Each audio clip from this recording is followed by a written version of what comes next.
جمال الوجود بذكر الإله وتصفو الحياة بنور هداه.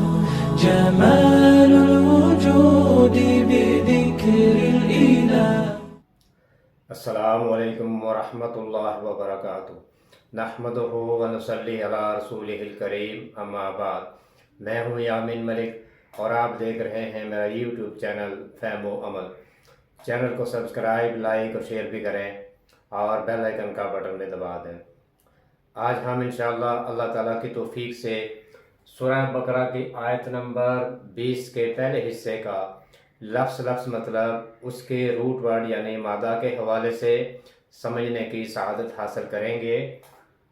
یقاد، کاف واو دال، کود قادا اس کا روٹ ورڈ ہے.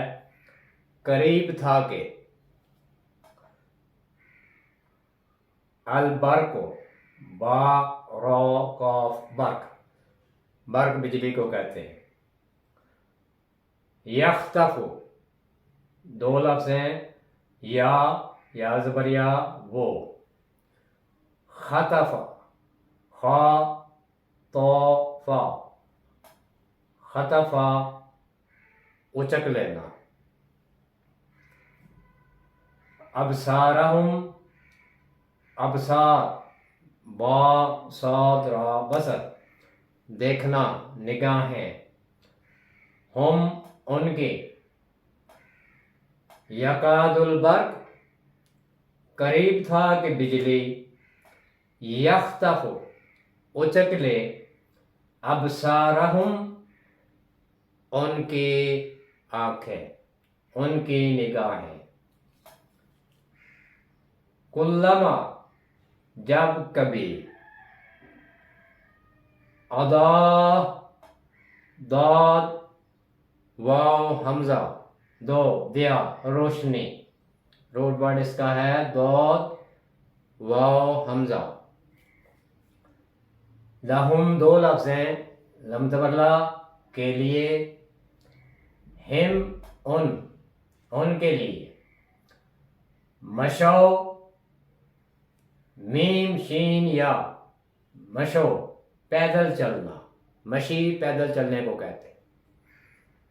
فی ہی، دو لفظ ہیں، فی میں، ہی اس اشارہ ہے، اس میں. کلما اضاء، جب کبھی روشنی ہوتی ہے. لہم، ان کے لیے. مشو فی، وہ اس میں چل پڑتے ہیں.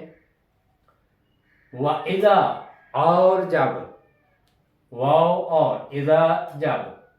اظلم، ذا لام میم، ظلم اندھیرا.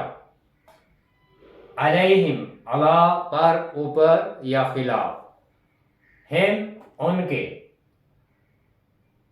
قامو، کاف واو میم، قوما یا کاما کھڑا ہونا. کلما اضاء لہم، جب کبھی ان کے لیے روشن ہوتی ہے، روشنی ہوتی ہے. مشو فی، وہ اس میں چل پڑتے ہیں. وَإِذَا أَظْلَمَ، اور جب اندھیرا ہوتا ہے. علیہم، ان پر. قاموا، وہ کھڑے ہو جاتے ہیں. آیت میں وہ الفاظ جو روٹ ورڈ کے ساتھ وضاحت جن کی ضروری ہے آپ کے سامنے رکھوں گا انشاءاللہ. یقاد، کاف واو دال، قود، یہ اس کا روٹ ورڈ ہے. قادا، وہ کسی کام کے کرنے کے قریب ہو گیا، اس کا مطلب یہ ہوتا ہے. قریب تھا کہ وہ اس کام کو کر گزرتا. قادا، یا یہ کام کرنے والا ہی تھا لیکن اس نے ایسا نہیں کیا یعنی رک گیا. یہ قادا کا مطلب ہے. اگلا لفظ ہے برق. تو اس سے پہلے بھی ہم برق پڑھ چکے ہیں.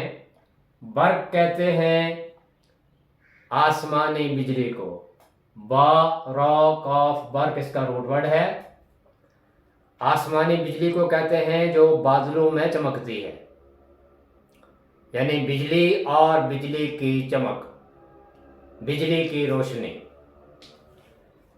یختف، یختف خطف، خطف، خطف کا مطلب ہوتا ہے کسی چیز کو تیزی سے اچک لینا، یعنی اچانک جھپٹنا اور چیز کو لے لینا، اور اس سے چوری چھپے کچھ سننا بھی مراد ہوتا ہے. یختف. اگلا لفظ ہے ابصار. یہ بھی ہم اس سے پہلے پڑھ چکے ہیں. با صاد را بصر. بصر دیکھنا بھی ہوتا ہے، اور بصر آنکھوں کو بھی کہتے ہیں، نگاہوں کو بھی بصر کہتے ہیں.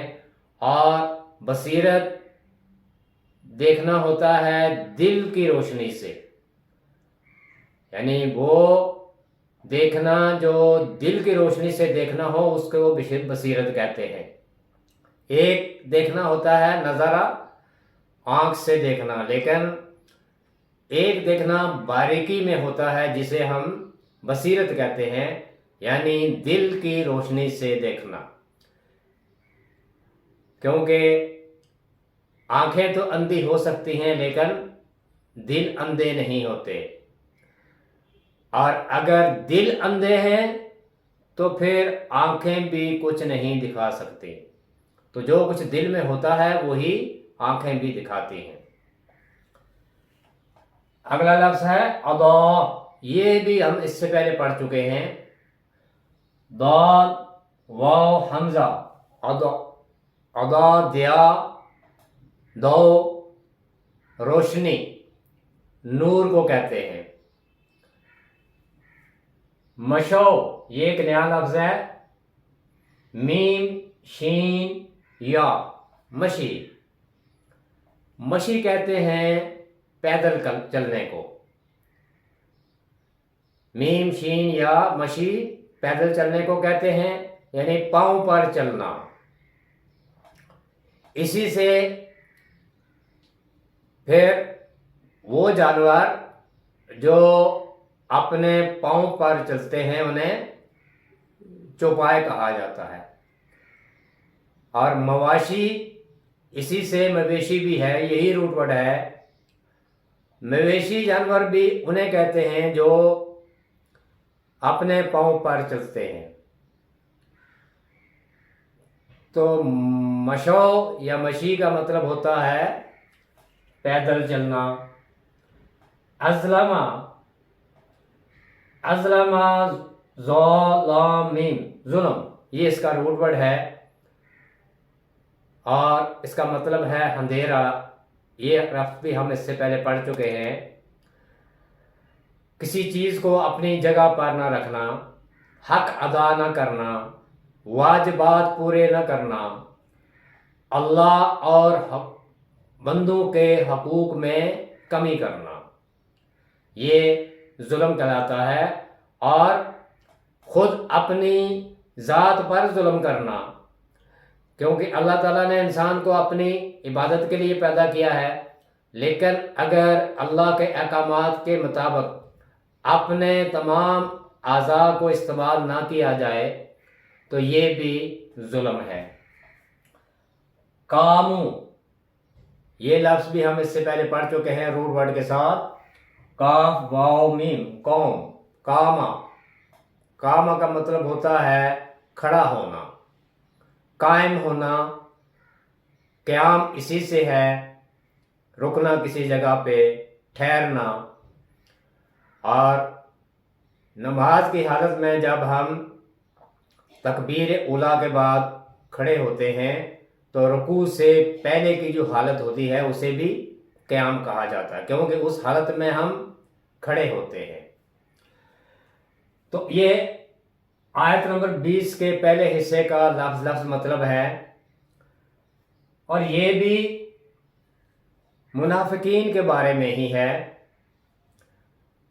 اگلی آیت کا اگلا حصہ ہم انشاءاللہ جب پڑھیں گے تو پھر ہمیں پوری آیت کا مفہوم سمجھ آ جائے گا۔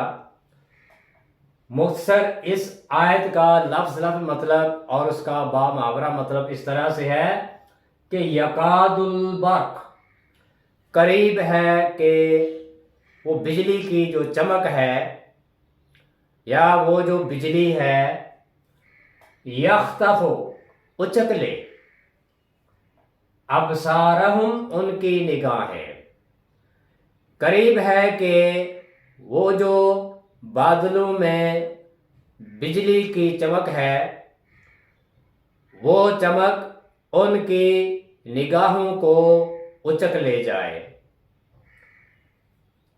کلما، جب کبھی، اضاء لہم، جب وہ ان کے لیے روشن ہوتی ہے یعنی چمکتی ہے، اس کی روشنی ہوتی ہے، مشاؤ فی، تو اس میں چل پڑتے ہیں۔ یعنی بجلی جب چمکتی ہے تو اس کی ایک روشنی ہوتی ہے، تو وہ روشنی جتنی دیر رہتی ہے اتنی دیر وہ چل پڑتے ہیں۔ وَإِذَا أَظْلَمَ، اور جب ان پر اندھیرا ہو جاتا ہے، علیہم، ان پر، قاموا، تو پھر وہ کھڑے ہو جاتے ہیں۔ یہ مثال بھی منافقین کی ہے، اور یہ مثال ان منافقین کی ہے جو عقیدے کے پکے منافق نہیں بلکہ جن کا ایمان کمزور ہے، ایمان کی کمزوری کی وجہ سے وہ متذبذب ہے۔ ان کے لیے یہ فیصلہ کرنا مشکل ہوتا ہے کہ کون سے حکم پر عمل کیا جائے اور کون سے حکم کو چھوڑ دیا جائے۔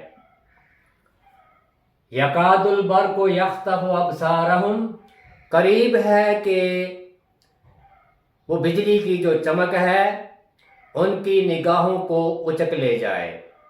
یعنی وہ تو ایسے احکامات پر عمل کرنا چاہتے ہیں جن میں آسانی ہو، جن میں کوئی مشکل نہ ہو، جس میں جہاد کا حکم نہ ہو، مال کی قربانی اور جان کی قربانی کا حکم نہ ہو، تو ایسے احکامات پر عمل کرنا اس کے لیے آسان ہوتا ہے۔ لیکن اگر اللہ تعالی ان کی اس صلاحیت کو ہی سلب کر لے تو پھر وہ یہ عمل کرنے سے بھی قاصر ہو جاتے ہیں۔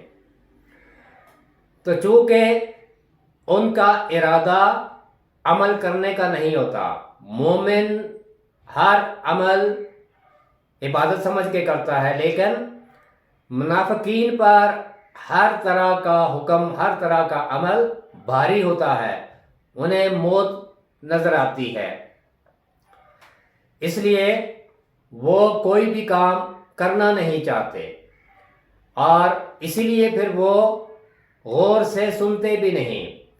اس لیے نہیں سنتے کہ چونکہ ان کی نیت یہی ہوتی ہے کہ ہم نے یہ کام کرنا نہیں۔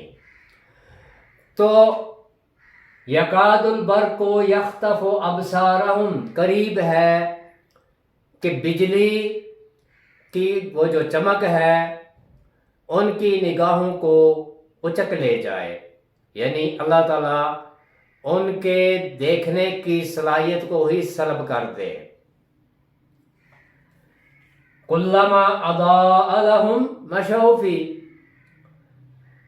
جب کبھی ان پر روشنی ہوتی ہے تو وہ چل پڑتے ہیں۔ یعنی آسان احکامات جب ان کو ملتے ہیں تو پھر وہ اہل ایمان کے ساتھ ہو جاتے ہیں، اپنے آپ کو مسلمانوں میں شمار کرتے ہیں۔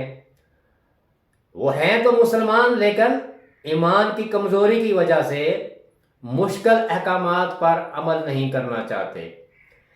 اسی لیے کلما اضاء لهم مشوا فیہ، جب روشنی ہوتی ہے یعنی آسان احکامات ہوتے ہیں جن پر عمل کرنا ان کے لیے آسان ہے، تو وہ ان پر عمل بھی کر لیتے ہیں اور وہ اہل ایمان کے ساتھ بھی ہو جاتے ہیں، خود کو مسلمانوں میں ہی شمار کرتے ہیں۔ لیکن وَإِذَا أَظْلَمَ عَلَيْهِمْ قَامُوا، جب مشکل احکامات آتے ہیں، جب انہیں نظر آتا ہے کہ یہ جو احکامات ہیں ان پر عمل کرنا ہمارے لیے ممکن نہیں، تو پھر وہ رک جاتے ہیں، ٹھہر جاتے ہیں، یعنی ان پر عمل نہیں کرتے، کیونکہ وہ یہ سمجھتے ہیں کہ ان احکامات میں ہمارے لیے موت ہے، دنیا قربان کرنی پڑے گی، دنیا کے فوائد قربان کرنے پڑیں گے، اپنی خواہشات قربان کرنی پڑیں گی، تو وہ اپنی خواہشات کو، اپنی دنیا کو قربان کرنا نہیں چاہتے۔ اس لیے پھر ایسے احکامات جن میں مال کی قربانی، جان کی قربانی کا حکم ہوتا ہے یا جہاد کا حکم دیا جاتا ہے، تو انہیں موت نظر آتی ہے، پھر وہ رک جاتے ہیں، پھر ان پر عمل نہیں کرتے۔ یہ وہ منافقین ہیں جو عملی منافقین ہیں، یعنی عمل کے میدان میں وہ کمزور ہیں، ایمان ان کا کمزور ہے، وہ اس پر عمل نہیں کرنا چاہتے۔ اگلی آیت کا حصہ انشاءاللہ میں اگلی ویڈیو میں آپ کے سامنے رکھوں گا، پھر آیت کا مکمل خلاصہ، روٹ ورڈ یعنی اس کے وہ الفاظ جو کہ ہمارے لیے سمجھنا ضروری ہیں، ان کو سامنے رکھ کے پھر اس کا پورا خلاصہ آپ کے سامنے رکھوں گا۔ اللہ تعالیٰ مجھے بھی اور آپ کو بھی قرآن سیکھنے، سکھانے اور ان پر عمل کرنے کی توفیق عطا فرمائے۔ سبحانک اللہم و بحمدک، نشہد ان لا الہ الا انت، نستغفرک و نتوب الیک۔ السلام علیکم ورحمۃ اللہ وبرکاتہ۔